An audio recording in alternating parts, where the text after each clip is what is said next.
കുട്ടിക്കാലത്ത് കേക്കിന് മുകളിൽ ചെറി കിട്ടിയില്ല എന്ന് പറഞ്ഞ് പരിഭവം പറയാത്തവരായ ആരാ ഉള്ളേ? വീട്ടുമുറ്റത്ത് തന്നെ ഇതിന്റെ ചെടി ഉണ്ടെങ്കിൽ പോലും അതൊന്ന് തയ്യാറാക്കിയെടുക്കാൻ മടി കൂട്ടുന്നവരായിരിക്കും ഇതിലധികം. ഓരോ വർഷവും ഭ്രമം പിടിച്ചതുപോലെ കായ്ക്കുന്ന ചെറിമരത്തിന് 35 വർഷത്തിലേറെ പ്രായമുണ്ട്.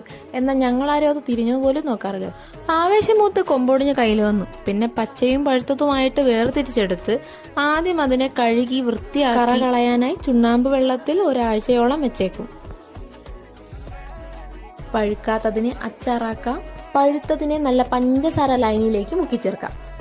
പഴച്ചാറിൽ തന്നെ ചുവന്ന നിറം പ്രത്യേകിച്ചുള്ളത് കൊണ്ട് കടകളിൽ നിന്ന് വാങ്ങുന്ന പോലെ ഫുഡ് കളർ ഒന്നും ഇതിൽ ചേർക്കേണ്ടതില്ല. അതുകൊണ്ട് തന്നെ കുട്ടികൾക്ക് പൂർണ്ണ വിശ്വാസത്തോടെ നമുക്കിത് കഴിക്കാൻ നൽകാം. ആദ്യ ദിവസം തന്നെ ഫ്രൂട്ടിനകത്തേക്ക് മധുരം നന്നായി ഇറങ്ങും.